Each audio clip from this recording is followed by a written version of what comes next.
But given the strong execution on cost optimization in Q1, we believe our FY21 operating expense will potentially be lower after absorbing all the COVID-linked escalations by almost rupees 4 to 500 crores in the full year as compared to our intended FY21 operating plans. Coming to the revenue growth, the quarter also witnessed robust performance. Overall India business, which include prescription, trade generics and consumer healthcare, grew 16% in the quarter on a YOY basis.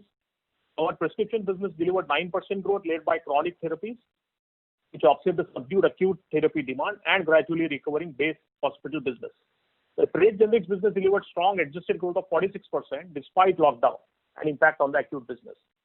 We continue to make good progress on our One India strategy through successful portfolio transition. Our private branded market franchise in South Africa grew by 24% in local currency terms year on year and continued to outperform the market. The US generics business delivered $135 million of revenue in the quarter, supported by ramp-up of albuterol and other new launches. For the financial performance, we would like to highlight certain specific items which are subsumed in our reported numbers. The contribution of the COVID medicine portfolio in the India prescription business is marginal for the quarter. Remdesivir sales began in the month of July and hence Q1 numbers do not include any contribution of Remdesivir. Also, the incremental margin from COVID-linked medicine was fully diverted towards our COVID-related efforts of supporting healthcare providers and frontline workers with PPE and other safety requirements. The expenses for the quarter include COVID-linked escalations in material costs, freight and distribution, and admin and safety, etc., which have been more than offset by strong optimization. During the quarter, we contributed approximately 18 crores towards COVID relief efforts, including employee contribution. Overall income from operations is 4,346 crores, recording a YOY growth of 9%. Cost margin after material cost is at 63.4% for the quarter on a reported basis. The decline on a YOY basis was attributed to contribution of high margin Cinacalcet in last year. However, on a sequential basis, this is almost 200 basis point expansion. Total expenses, which include employee costs and other expenses, are at 1,700 crore, decreased by 17% on a sequential basis. Employee cost for the quarter is 772 crores. It increased marginally by 1% versus last quarter. Other expenses for this quarter, which includes R&D, regulatory, quality, manufacturing and sales promotion, are at 936. These actually declined by 27% sequentially, largely driven by the optimization initiatives and lower on-ground activity during the lockdown.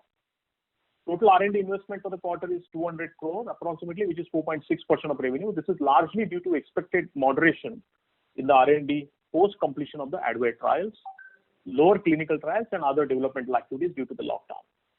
Reported EBITDA for the quarter is 1,049, which is 24% to sales. Tax charges at an effective rate of 28.5%, and we believe the rate for the full year of FY21 will be in the same range. Profit after tax is rupees 578 crore or 13.3% of sales. For the quarter ending June 2020, our long-term debt now stands at $317 million, out of which $275 million is towards InvaGen acquisition, and South African rand 70 million is for Mirren acquisition in South Africa and other operational requirements. We also have working capital loans in rupees, dollars and rand, which act as natural hedges towards our receivables. Driven by strong focus on cash generation during the quarter, Cipla is now a zero net debt company as on June 2020. Outstanding forward and option contracts as a hedge for receivables as of 30th June are $217 million and South African rand 678 million. During the quarter, we have also hedged a certain portion of our forecasted export revenues. The outstanding cash flow hedges are $256 million and South African rand 475 million. I would now like to invite Umang to present the business and operational performance. Thank you, Kedar. Before moving to the business and operational updates, I would like to first thank each and every one of Cipla's employees, all our vendors, our partners, in order to help us go through the upheaval that the COVID pandemic has resulted in. I would like to share Cipla's response in battling the COVID pandemic.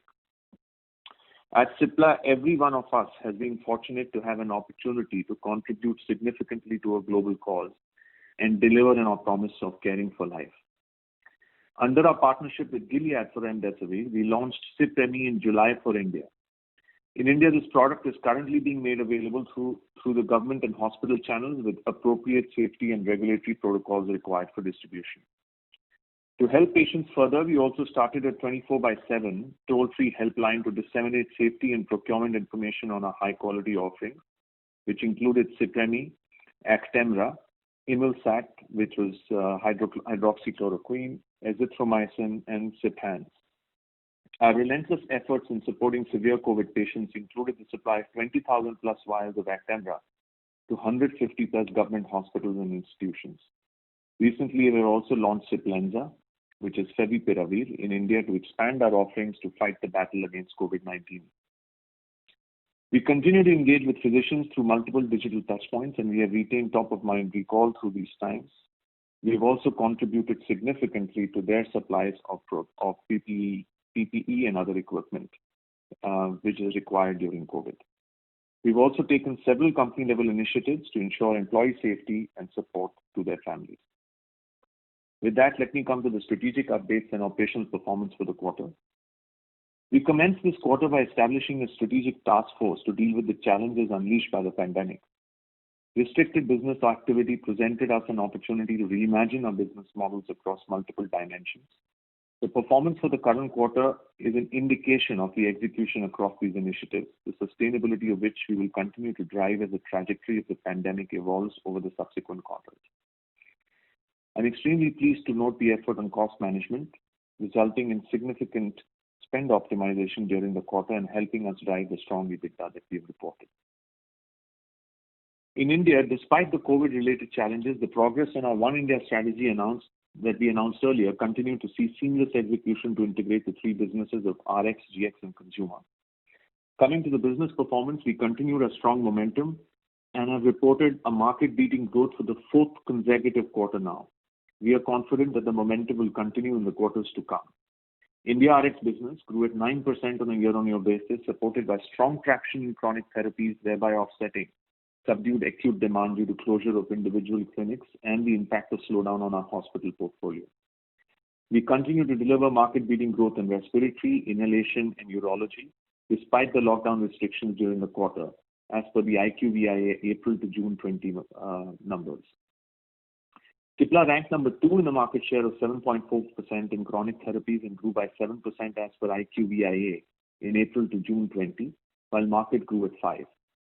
Driven by cost controls and lower on-ground activity during the quarter, the India RX business saw significant improvement in the EBITDA margin. The trade generics business continued its healthy growth trajectory and delivered another quarter of strong growth despite the lockdown, adjusted for the transfers we made to the CHL business. The quality and health of the business has significantly improved as we continue to maintain channel hygiene and improve margins. To further support our domestic business, we recently announced a partnership with Boehringer Ingelheim for 3 oral anti-diabetic products, which are SGLT2 and DPP-4 inhibitors, and extended our partnership with Roche for 3 oncology products, which are trastuzumab, bevacizumab, and rituximab. We continue to transition select high consumerization potential brands from trade generics to our CHL franchise. In the current quarter, we successfully transferred 2 brands, Nasoline and Clocip, from the trade generic business. With this, the total number of products transferred is already over 5, and we are also planning to transfer a few more in the next few quarters. We continue to build on the Ciphands sanitizer franchise with new extensions under the hygiene category. We are pleased to announce that Ciphands is now a mature and reliable brand in just 3 months of launch. Strong execution across all these initiatives helped us drive the double-digit revenue growth on a year-on-year basis. US generics and lung leadership. As you're aware, our expertise in developing effective therapies for respiratory ailments stems from our lung research over the last 6 decades. FY21 marks the successful execution of high investment, limited competition pipeline and a significant growth driver over medium to long term in the US market. The US generics business delivered $135 million in the quarter, supported by a ramp-up of albuterol as well as growth in the base business. In line with our previous commentary on limited competition launches every quarter, we launched our first DHE, dihydroergotamine nasal spray with a 180-day CGT exclusivity.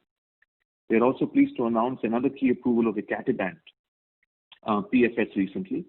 We will continue to maintain this launch momentum in differentiated and limited competition launches over the subsequent quarters. We've accelerated the supply of albuterol HFA in the US markets and are pleased to inform that we already have 65% share of the Proventil market in 4 weeks, following the launch as per IQVIA. All major retailers are under coverage for albuterol HFA.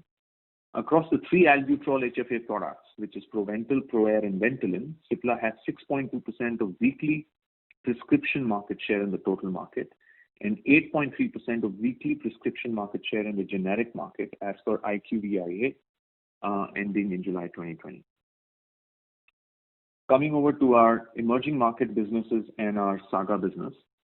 The South Africa private market grew strongly by 24% over Q1 FY20, and the tender business grew at about 6% in local currency terms. We are pleased to report that Cipla was the fastest growing corporation in the South Africa market, with new product launches forming a significant growth driver despite the crisis. Our private branded market franchise in South Africa grew at 6.6%, while the market declined by 1.2% as per IQVIA March-June 20. We continue to maintain and solidify our position with a market share of 7.16% as per the IQVIA March-June 20 data.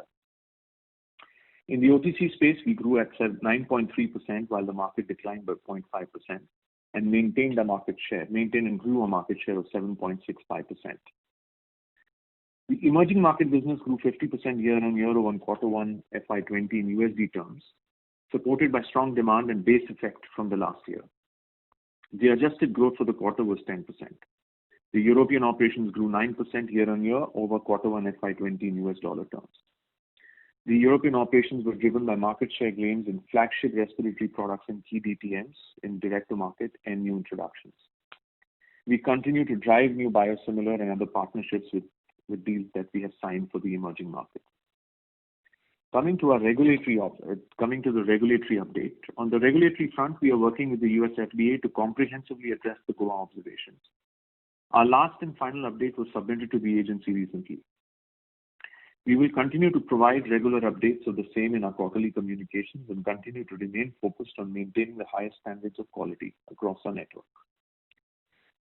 Turning to the outlook, we understand that the COVID-19 situation is dynamic, and while the underlying fundamentals of our business remain extremely strong, demonstrated by our performance, we are also cautiously optimistic about the ensuing quarters and what they bring to us.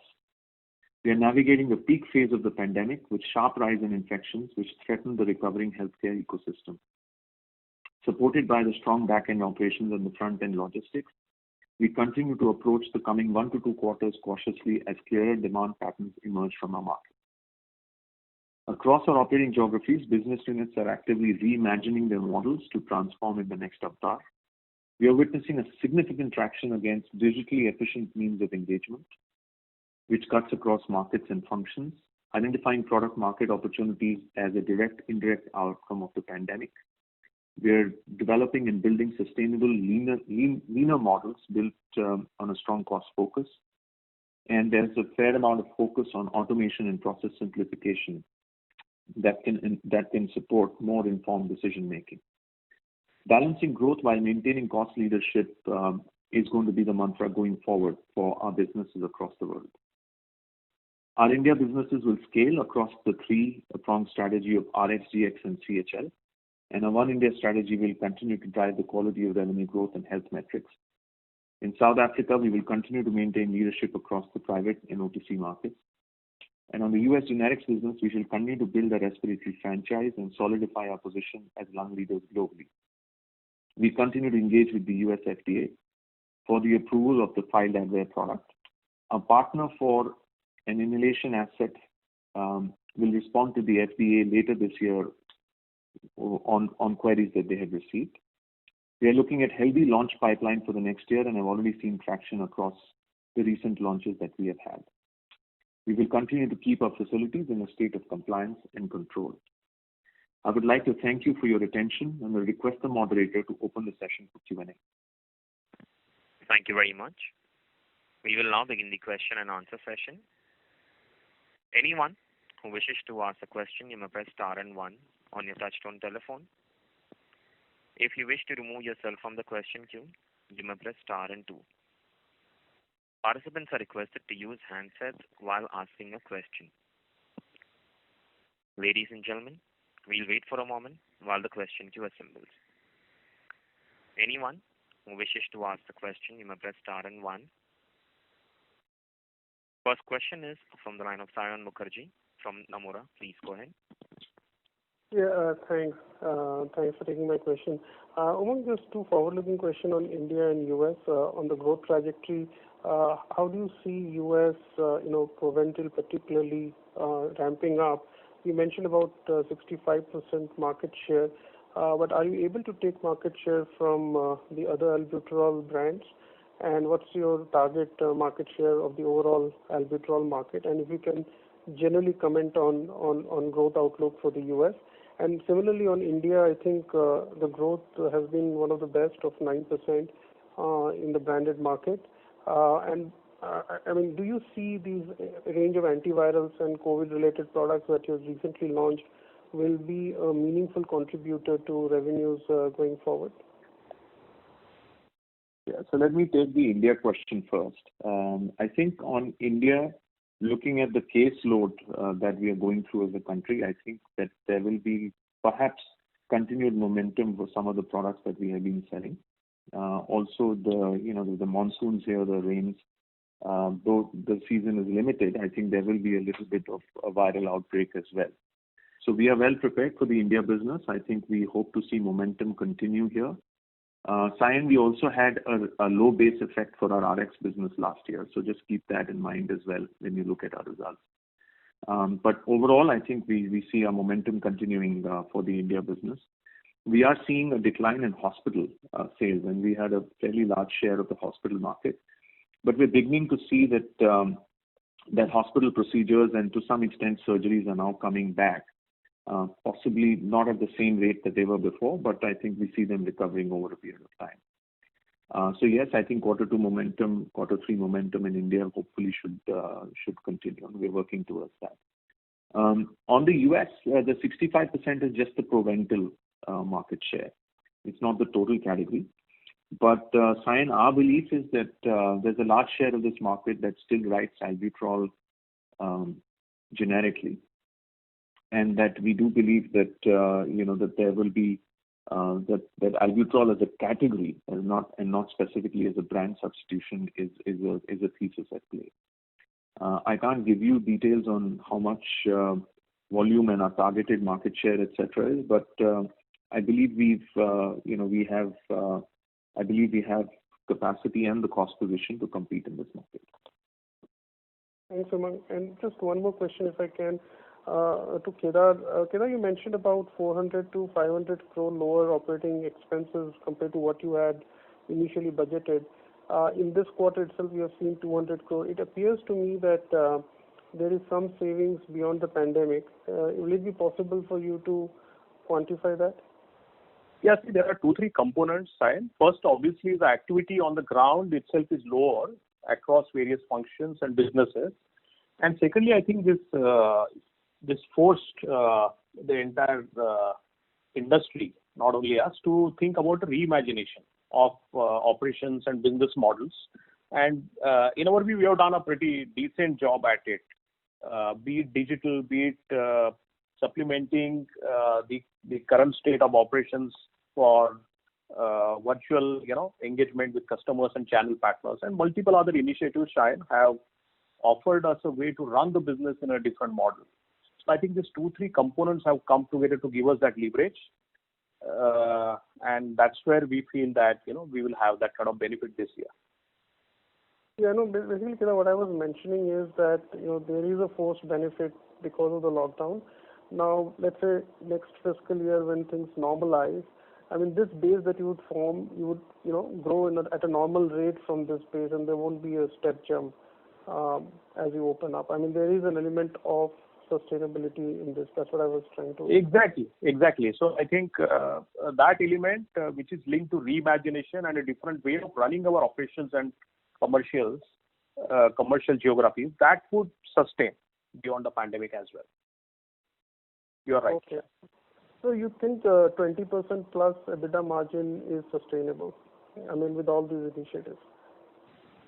So we, as you know, we wouldn't like to give guidance, but yes, I mean, given that this quarter is 24%, I think our target would be to reach somewhere those levels. Okay. Thanks. Thanks a lot. Thank you very much. Thank you very much. Next question is from Krishnendu Saha from Quantum Asset Management. Please go ahead. Yeah. Hi. Thanks for taking my question. Just on Dimester dihydro, which you launched on 90 days in the month of May, were we able to meet up because of logistic issues, or that is fully not being captured? Krishnendu, quarter one numbers don't capture too much of. So this is sorry, my mistake. Sorry, Mark. Sorry, my mistake. Sorry, that's my mistake. So secondly, in the question, like on Albuterol, what is the reason you think that we are not getting market share from the other franchises? Umang, you want to take the question? No, I don't think we're saying we can't get share. I think we are saying that a part of the market is written as Albuterol, and there is a share. There it's a little fluid on how each category can take share from each created category can take share from the other within the Albuterol space. So we believe that could happen. Okay, so there is a slight difficulty for changing over to the other ones, right? Is that can be understood? I can't. I'm sorry, you weren't very clear. Could you repeat that, please? So it is a little bit difficult to get from the other franchisee. Is that can be understood? That is not our belief right now. Our belief is that it is possible to get from other categories. That is okay. And last question on the settlement of Amgen with Cinacalcet. So how does the scenario look out for us right now? So like with Teva and all, how does it play out for us? I think it is a full generic market now. So the settlement that we had was, I think, to address the past of what we have done. Okay, so there's no liability on us anymore, right? No, there is no liability. Okay, thank you. Thank you very much. Next question is from Prakash from Axis Capital. Please go ahead. Yeah, thanks for the opportunity and congratulations on good numbers. I missed the initial comments, but the RX, I heard it right, 9% growth. If I see your table across, therapeutic segments, respiratory, inhalation, all are between 5 to 6% growth except cardiology. So is there an element of, I understand these are equal numbers, so the remaining would be COVID-related products that you might have sold? Prakash, I clarified the contribution of COVID medicines during quarter one was not as high. It was not more than 1% or so at a company level. So I think, it will take some time for the IQA numbers to relate to primary numbers, which we report in the financials. Okay, great. Thank you. And coming to COVID-related treatment, like you are leading the pack in terms of, remdesivir and tocilizumab. Just wanted to understand the maths, since these are in-licensed products, how does it work? I mean, we get marketing margins, we are doing manufacturing also, and what is the quantum, if you can share? Yeah, see, in case of Actemra, we get marketing margins, Prakash. In case of remdesivir, we used to source the product from a manufacturer, contract manufacturer for some time, and we have our own product in the market as we are speaking now. So going forward, a large part of the supplies will be from our own manufactured version on the remdesivir. Actemra is, as you know, we will get marketing margins. Okay. And in terms of quantity, if you can, we are fully now, there was some shortage issue. Are we full scale capacity now with our own source for remdesivir? If you can help us understand that. See, to a great extent, we would say the backlog has been cleared, but we still will have to do continued work on fulfilling demand. Okay, but you're not quantifying in terms of million units that you're doing or something like that? No, we don't want to do that. I think the situation is quite evolving day by day, and the demand keeps changing day by day. So I think it will be difficult for us to give you any overall view at this point of time, but we'll have to do continued work on fulfilling the demand for these products. Okay. Thank you so much and all the best. Thank you very much. Next question is from Nitya Balasubramaniam from Bernstein. Please go ahead. Yeah, thank you. Umang, Kedar, congratulations on the great results. So I had two questions. One on albuterol. What kind of price erosion are you seeing in the market? Does it seem like a stable market? What is the kind of discounts prevailing in the market right now?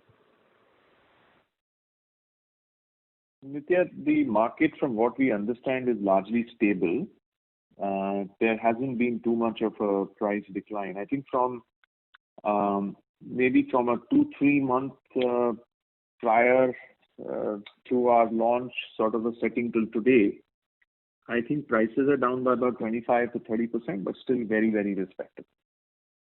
So just a clarification on the 25 to 30.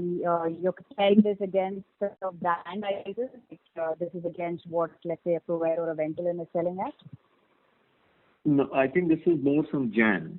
This is around the Jan period pricing that I'm comparing with. So the pricing is still respectable in the market. Understood. But do you see this changing meaningfully once the third player is in the market and your competitor is guiding for an imminent launch? Well, I think the category is large enough. It's a 55, 60 million unit category. I think scale up in this category takes a while. It's not, because of inhalers. The scale up is going to take a long time. So I don't expect us to see. I don't expect us to be seeing too much of.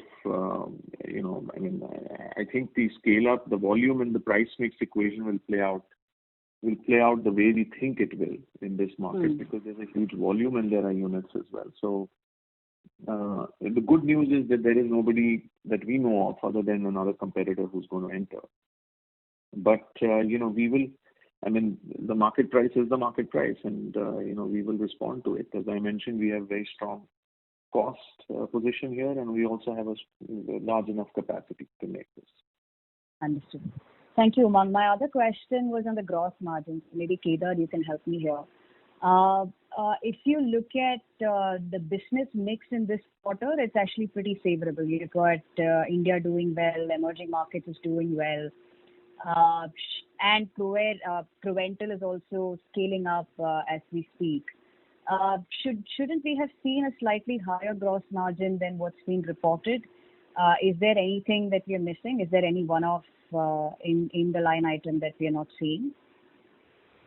No, Nitya, off late, I think given the mix that we have of both high margin and relatively low margin therapies in each geography and overall geography mix within Cipla, I think more or less this is where we were also driving towards. I think some more basis point expansion is possible, but you have seen that the GX business grew very high this quarter. So I think the gross margin is a derivative of the, as I said, business mix and therapy mix within businesses. Okay, understood. Yeah. So trade margin comes in at a slightly lower gross margin, which is why there is some amount of impact. Thank you. 80% of trade generic business is quite close to the prescription business, but gross margin wise, it is lower. Thank you, Kedar. Thank you. Thank you very much. Next question is from Samir from Morgan Stanley. Please go ahead. Thank you so much, and good evening, everyone. Doesn't look like a COVID quarter, so congrats. Very good numbers. Umang, I missed your opening comments on the partnered inhaler product for the US, who's engaging with US FDA and answering queries. So just if you can clarify on that. Yeah, Samir, we had last time also mentioned that we have one in partnered asset that we were not disclosing the name for, and I think it's a partnered asset with another with a partner, and I think that partner will probably finish addressing their queries and their submissions to the FDA before the end of this year. Yeah, exactly. So therefore, I was a bit confused. So the query should begin after the filing, no? Or is it some other type of queries? So the filing has not been done. Well, I don't want to comment on that, Samir. I think all I can say is that they're responding to certain queries that were raised to them. When would the filing, the official? We believe the filing. Yeah, I think there is a filing that has happened, and there were queries received on the filing, and there was, and that partner is hopefully going to respond to those queries by the end of this year. I see. Okay, great. And second, on Advair, where you mentioned you're engaging with the regulator. So what's the expectation? I think last time, couple of quarters back, you mentioned that it can't be cleared in one cycle review. So any change to that, or when do you think earliest you can be in the market? No, I think we're sticking to the same, Samir. I don't think this is a first pass. I would find it hard to believe that Advair would be a first pass clearance asset.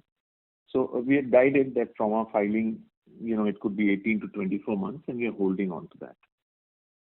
Okay, well, final, with your permission, just on Albuterol, did Q1 had a fair bit of channel, launch quantities, channel filling, and therefore numbers were higher, and 2Q can moderate, or that's not the case? I think 2Q might moderate a little bit because I think, Samir, what also happened was around the time we launched, there was also a shortage in the market in Albuterol. So I think a little bit of stocking, happened at that point in time. But I also think that, that time there were only 2 or 3 states which had the peak pandemic. Now we're realizing the pandemic is across most of the populous states in the US. So yeah, I think it would marginally moderate. That's what I would say from where Q1 was. Okay, great, thanks. I've got a few more. I'll get back in the queue. Thank you.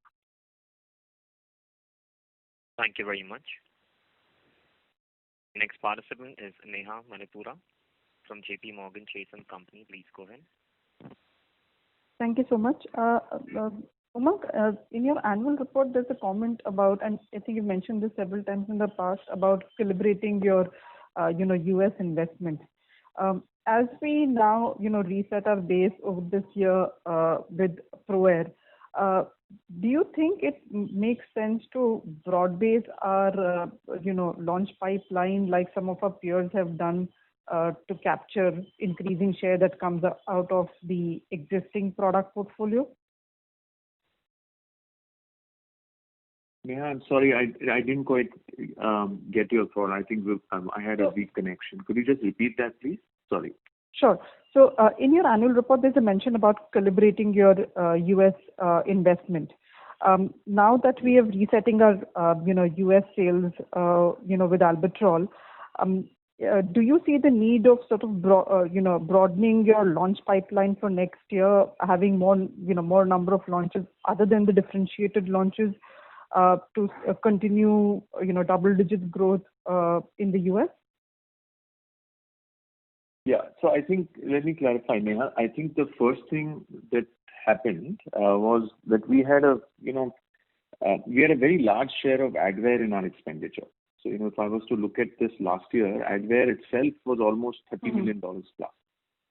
And no other asset will come that close to the type of clinical spend that's required. Right. So it was effectively like running 3 rescue programs was the type of effort it took to run the Advair program. So I think part of what we said was a moderation on account of that, right? Which is that, that major spend is gone now. And so we don't have that in our mix. Other than that, what we've also tweaked is we've tweaked our portfolio a bit to go back to, based on how we've made money in the last 2 or 3 years in the US, to go back to products where we think these opportunities could arise. And so therefore some amount of the tweaking has happened. So I'm not sure they're at a point right now where we will broad base expand. But I think we will be very selective going forward, because I think the true power of each of the assets we have is quite significant. The bigger issue for us is to be able to execute these materials. I think, and I would like, even if we take 12 or 15 assets, per year, I would like that our execution there almost mimics the type of execution we would put in for 30 assets in terms of effort. Because finally, even within those 12 to 15, there'll be only a few that will deliver meaningful returns. Yes. Okay. Understood. My second question is on the One India strategy. Earlier this week there was news about a fair bit of churn in your India management. Does this impact, the strategy that you will see for India? Would you like to comment on that? Certainly, I'd be happy to comment. I think we hope it will not have an impact. I'm trying to also personally step in now to make sure that the business, is stable and it's growing the way we expect it to. And of course, the current leader is also there till the end of pretty much till the end of September. So I don't think it will disrupt. I think Cipla has a long tradition of leadership bench. We have very strong cluster head leads. And, and I think this is, in an 80-year-old company, you have many leaders who find attractive opportunities outside, but also many leaders who they groom internally to be able to take this stuff. So hopefully not. We are hoping to see the momentum and are looking forward to the momentum continue. Understood. And if I may squeeze in one more for India, in the trade generic business, have we gone back to our, pre-reorganization efforts that we had last year? Have sales recovered to that level? Yes, pretty much. Pretty much. Okay, understood. Thank you so much. Thank you very much. Next question is from Anubhav Agarwal from Credit Suisse. Please go ahead. Gentlemen, good evening. One question: when you talk about reimagining India business post-COVID, so are we talking about lower reps now, or are we talking about lesser physical conferences to doctors? What will change in terms of activities on the ground? So I think right now, so let me put it into two parts. Obviously, reimagining conferences, etc., is a big part, right? And I think it's helped by the fact that there are now no major conferences happening physically. So people are now experimenting with formats and how to do it. And I think some of that experimentation has given rise to ideas on how this could, or some portion of it could be sustainable going forward to happen, let's say digitally. The second thing that maybe I could mention is we are also trying various formats where the reach to doctors can be optimized using digital solutions. So I think it's a combination of both, Anubhav. It's a combination of this. There are multiple things that are being tried. Some of these will stick, some will not stick, right? But I think just the true, for example, we have a relatively large organization in India. We have almost 8,000, 9,000 people in the field. Just reimagining this for those 8,000 or 9,000 people is going to unleash tremendous amounts of growth and coverage of doctors who we otherwise could not, and tremendous amounts of productivity. Sure. I'm with you on that, absolutely. So, but the larger piece of savings will come from the conferences there. Yes, that's just to understand. If you look at these two buckets. Yes, both that and also travel to some extent, Anubhav, because I think a large portion of the sales infrastructure cost is also travel, right? The supervisors will go to travel to figure out how the reps are performing on the field, etc. And a lot of that now can be reimagined.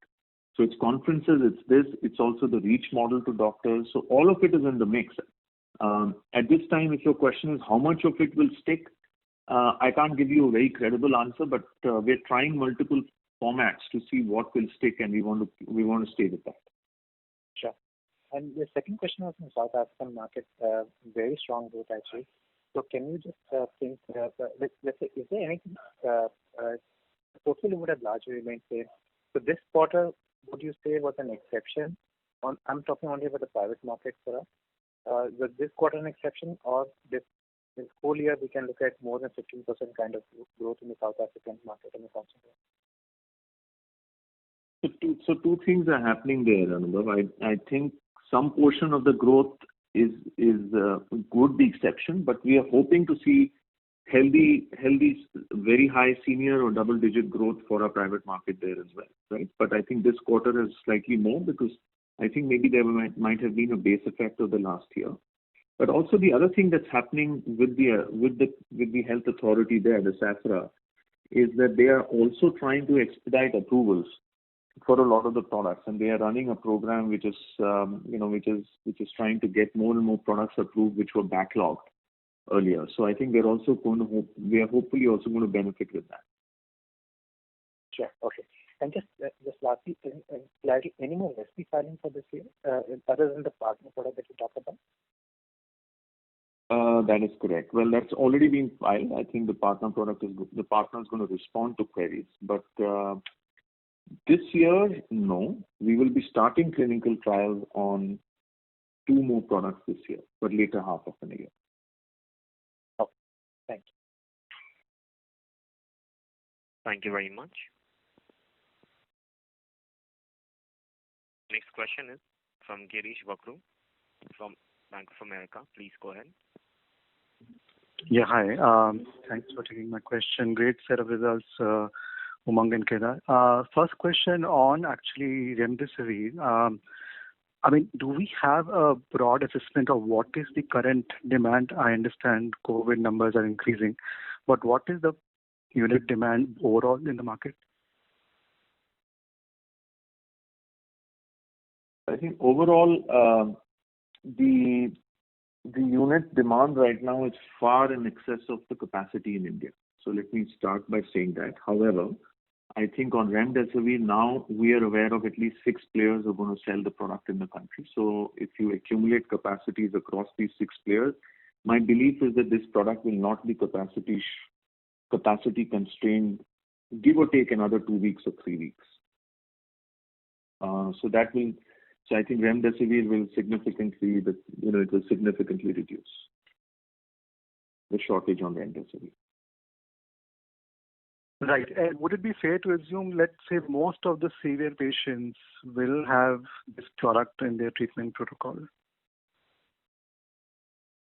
I can't comment on that, but I think it may not necessarily also be characterized as a product that just the severe people are getting now. I think we are also hearing stories or reports where this is being given to mild to moderate patients also, but who have a higher risk, right? Higher risk factor. So actually, it's somewhere in the middle. I think the government's also gone out. Every state government is treating this differently, and some state governments have also said that this should be started for moderate cases as well. So can't quantify that, Girish. I think it is across all. That's my sense. Right. And just linked to this, I know it's a very broader question again. I mean, given so many options are coming slowly, and you are going to participate in many of those. So let's say comparing some of these, Favipiravir versus Remdesivir, where do you see market will become bigger, or will it be largely equally distributed from your understanding? So I think this is largely a question perhaps to doctors, etc. But I can give you my view, having seen this market, and the way it's moved from product to product. Unfortunately, we do not have a cure for this. Both Remdesivir, Tocilizumab, to some extent Favipiravir, they're all showing that they're reducing the hospital stay for a large number of patients now, and therefore, it is helping patients recover faster, which frankly is good news in a way for a market and for countries which are capacity short-lived because of the hospitals coming under pressure. So I think if you look at Remdesivir, it's based on data published, it reduces hospital stay by 6 days. I think Actemra showed closer to 8 or 9 days from the clinical trials that they did. So definitely they're reducing hospital stay, but from the data that's been published so far, none of them is actually a full cure, right? And so at this point in time, I think it's difficult to imagine a fully set protocol for treating this disease. Right. Second question actually on just the respiratory franchise, and I'm taking liberty to actually quote number from 2015. Overall, Cipla actually had a respiratory franchise of almost $300 million. And I think that time Cipla was commenting the potential billion-dollar number in 2020. Possible to give what would be the number today? And given you have significant pipeline emerging, where do you see overall respiratory franchise going for the company?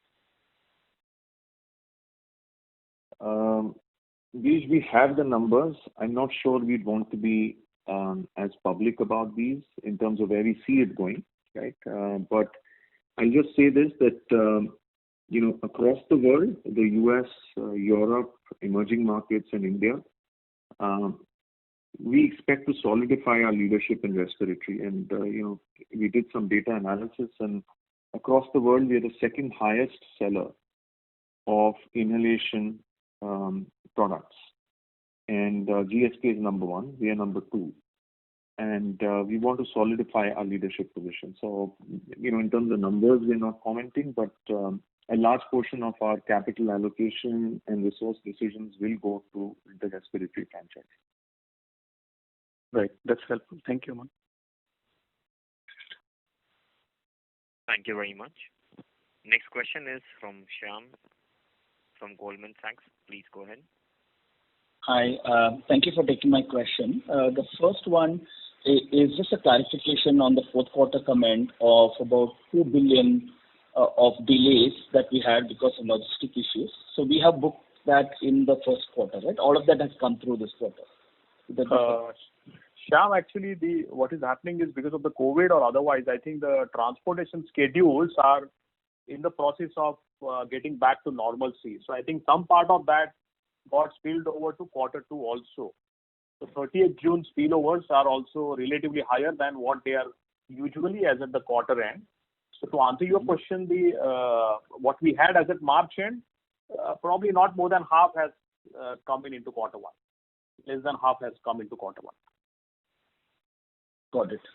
And these logistic issues, Kedar, we have heard others comment about freight charges and stuff.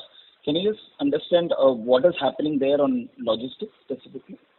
Yeah, we have seen escalation during the quarter. We have seen escalations on 3-4 items. We said materials cost and some of the admin and safety items, then transportation, driver charges and everything, and we have been able to offset it by savings everywhere else. As we are speaking now, these are getting normalized. Yeah. Both the schedules, availability of freighters and charges, everything is getting normalized as we are speaking. Got it. Got it. And the second question is on the net debt and us achieving it, which means that now going forward we will have decent amount of free cash flow that flows through. So what is the outlook for that? If I look at R&D for this quarter, clearly it's down 30% QOQ. But I'm just trying to understand, I think Umang also talked about more trials. So can you help us understand, one on R&D, how it's going to ramp up probably in the remainder of the year and what should be the levels for fiscal 21? And what are we doing with the free cash? Yeah. See, the R&D as a percentage of sales probably will not see much of a ramp up because we have not rationalized too many projects. All the high value and high margin and strategic projects are being fully funded, including a couple of these respiratory assets that we referred to. And we also, as you know, have IV Tramadol to plan for. So I think between both the R&D funding and use of cash, we have enough for the foreseeable future. And as you know, during the COVID times, the definition of what is an excess cash itself gets changed. I think we have to have some buffers. So we will plan for and we will think for what's the best use. But between organic capex, between the R&D and some of the dividend and other items, I think as of now, I think probably we are set. But as we start the next year, I think we'll have to just see how do we think of some of these matters. Got it. Thank you, Kedar. All the best. Thank you very much. Next question is from Nikhil Mathur from Ambit Capital. Please go ahead. Hi, good evening, everyone. So my question is around the consumerization of certain brands that was talked about in opening comments. Now, what I'm trying to understand is that what was the need to adopt this kind of strategy of consumerization of certain brands? And my understanding is it's more from the trade generic side that is being done. And second is that what does it lead to? Does it lead to higher prescription generation or gross margin accretion? So what does it eventually lead to that can give merit to this strategy being adopted? Yeah, see, from our point of view, I think we had two avenues. If you remember a year back, I think there was noise about genericization and trade margin capping and various things, and we'll have to keep watching how do those things progress. But I think while all that is being sorted out, to preserve and actually grow some of the portfolio of trade generics business, which is amenable for consumerization. I think that was a great lever for us to create value. So I think it will achieve all the objectives that in fact you referred to. So firstly, I think creating stickiness and creating more a consumer-led demand algorithm rather than probably a channel-led demand algorithm. That is one. And secondly, backed up by that little bit of pricing premium, little bit of stickiness and predictability of demand pattern and associated enhancement in gross margin. Now this will obviously won't happen in a month or a quarter, but it will take time. But I think we are seeing whatever shifts have happened, we are seeing healthy ratios of stickiness. We are seeing healthy ratios of customer acceptance, and all these metrics of consumerization that one could track based on market statistics. Those are looking quite healthy. Okay, so two things there. One is that what kind of therapeutic areas are more, or you're more targeting to convert into more of OTC and consumer brands? And second is, can you share some internal targets as to what % of domestic sales can eventually be more consumer oriented, maybe 2 years down the line? Yeah, so we'll be comfortable to share some of these targets in the coming few quarters. But you should expect us to be quite aggressive on that part. I think consumer agenda is one of our top 2-3 passion objectives that we have laid out in our overall strategic framework. So you should expect us to be aggressive. Specific numbers, once we are comfortable to share, we'll come back to you in the coming few quarters. And the first question that you asked in terms of therapeutic areas are obviously with respect to what could be consumerized and not necessarily medicine per se, but something like pain management, vitamins, and I think, as you know, we have one of the leading players in nicotine replacement therapy. So I think we have very interesting plans there. Okay, and just final question. If I look at over the next 3 years, FY20 to FY23, given the stated strategy of focusing more on the domestic business and working more on limited competition products in the US, it seems that the domestic business should outgrow the US market, obviously ex of certain opportunities like Albuterol and Advair. If I just keep them aside, it seems that the domestic business will outpace all the other business segments that we have in the portfolio. So does it mean that we are looking at a structural business mix upgrade every year here on, or am I missing something here? As you know, all the businesses in our portfolio have their interesting economic characteristics, and India and US are obviously the largest ones, and both have significant tailwinds in their respective geographies. So I think it's difficult for us to compare between these two businesses. Both are strategic for us, like all of the other businesses of emerging markets, API, and Saga, etc. So we wouldn't want to get there, and it's tough to say now which one will grow faster than the other, because I think some of the tailwinds may not be fully predictable. So we would probably not want to comment on which one will grow faster and which one will have higher mix. But strategically, the direction is clear when we announce One India, that our focus on India, resource allocation, bandwidth will obviously have results. Thank you very much. Sorry to interrupt you, Mr. Mathur. We'll come back in the question queue for a follow-up question. Next question is from Ashish from Motilal Oswal. Please go ahead. Yeah, thanks for the opportunity. Just correct me if I'm wrong. So we also have an approval for TLD. So aren't we planning to monetize this opportunity, given that it's a fairly big market in South Africa and the US PEPFAR? Yes, I'll comment on South Africa. Yes, absolutely. PEPFAR related and US filing, I think we can comment later.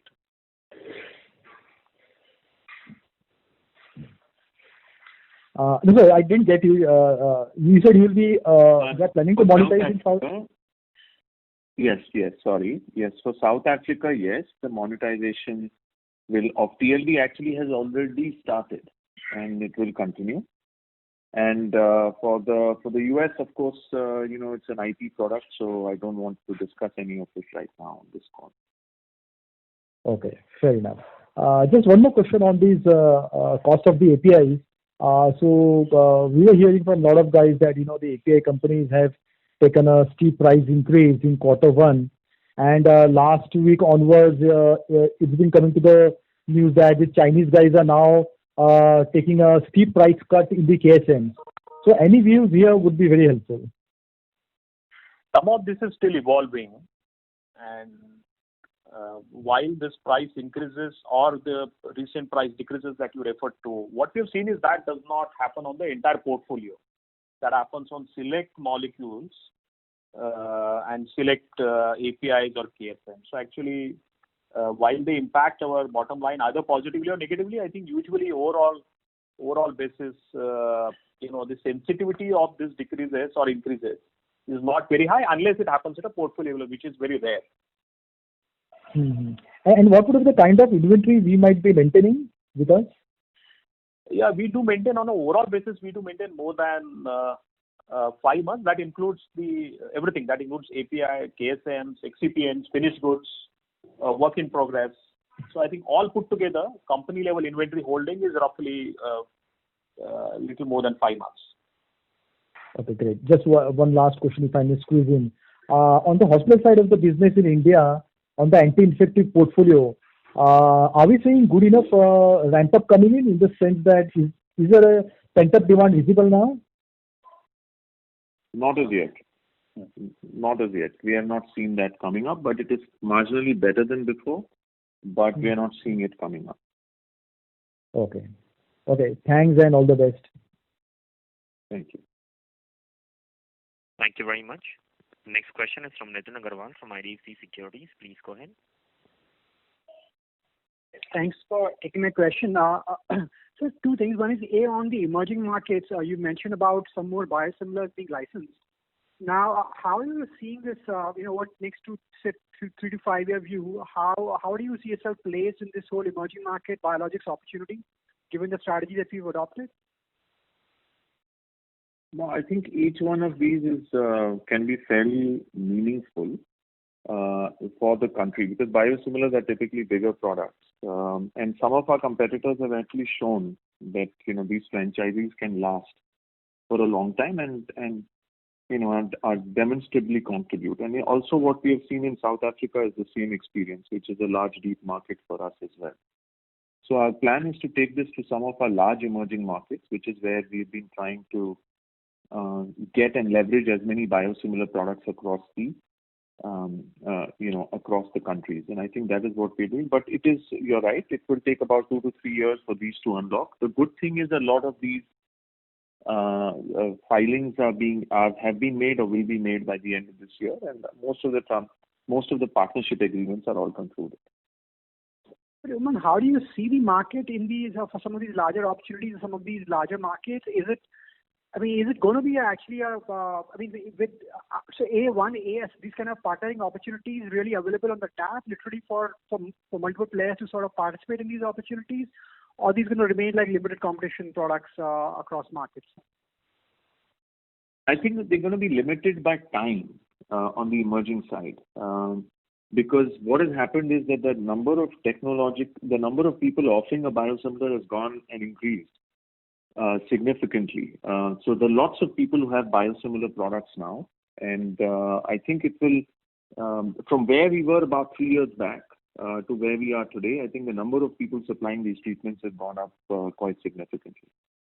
So I think they will be limited by time and also limited by reach. For example, a lot of people don't operate in the markets that we operate in, and so too vice versa, right? And therefore, you have to choose the market carefully where this could give you a relatively, a relatively nice uptick, which could stay at least for a year, 2 years before the other competition enters. Got it. Thanks. And secondly, on this API business, there has been a lot of momentum that we've seen across most of your peer set on their API business, and people sort of recalibrating their API plans to double down on this business. How are we perceiving? What is our strategy towards this business going forward from a third-party supplies perspective? So we are, in the API business also we have a fairly, let me put it this way, we work with certain advantaged APIs. For us, our overall API business in terms of third-party sale is approximately, $100 odd million of size. But a lot of our captive comes from this business as well. So, we are trying to only focus on those molecules which we think are big, but at the same time, we're also, like many other companies, also seeing how to de-risk our reliance on China and other places in the world. So I think there's a list of targeted APIs that we are trying to reduce our reliance there, and that may give rise to, to either a better cost position or a different product category that could add to our third-party API business as well. Okay, thanks and best of luck. Thank you. Next question is from Tarang Agrawal from Old Bridge Capital. Please go ahead. Hello. Hi. Thanks for taking my question. I have a couple of questions. The first one, do you see any structural decline in your India S&D spends? If so, if you could give us a sense on the nature of spends and the quantum of spends that are likely to not come back in a meaningful way post the pandemic. That's one. The second is if you could give us some sense on the size of your injectables and inhalation franchisee in US in FY20 and what percentage of your pending ANDAs are for these franchisees. Kedar? Yeah. So, Dharam, if I could take your first question. Like what we said, there are two components to the decrease in the spend that we are noticing in this first quarter. And we would certainly like to believe that there is an element, and there's a fairly large element of the spend decrease, which is structural and which is led by our reimagination efforts that will continue post-pandemic as well. And we would probably get the validation of the magnitude of that spend in the next 1 or 2 quarters because we need to see the sustainability of it. But we would like to believe that large element of the spend decrease would sustain beyond the pandemic as well, and that is associated with the fact that our customer engagement activity is becoming more virtual now. Our travel and commute and other angles of market activity would probably shift to digital world, and you've seen that for all the companies. So I think plus our own efforts on reimagining. There are several initiatives that we have taken internally to see how do we actually achieve speed, agility, and greater delight of our channel partners, of our customers through virtual mode. So several of these initiatives are coming together, and those act as levers for us to do what you said, Dharam, that post-pandemic this will not continue. In a quarter or so, we'll be better placed to give you an estimate of how much would that kind of spend be. That's the answer to your first question. On the second question with respect to injectables, let's take it offline. We'll come back to you with facts. Sure. Thank you. Thank you very much. Yeah. Nirav, can we close the call now? Yes. Ladies and gentlemen, that will be the last question for today. I will now hand the conference over to the management for closing comments. Thank you everyone for joining us on the call today and staying till 8 o'clock. In case you have any follow-on questions, please feel free to reach out to us. You can also write to us at investor.relation@cipla.com. So thank you everyone for joining. Have a great weekend and stay safe. Thank you. Thank you very much. On behalf of Kotak Securities Limited, that concludes this conference. Thank you for joining us. You may now disconnect your lines. Thank you.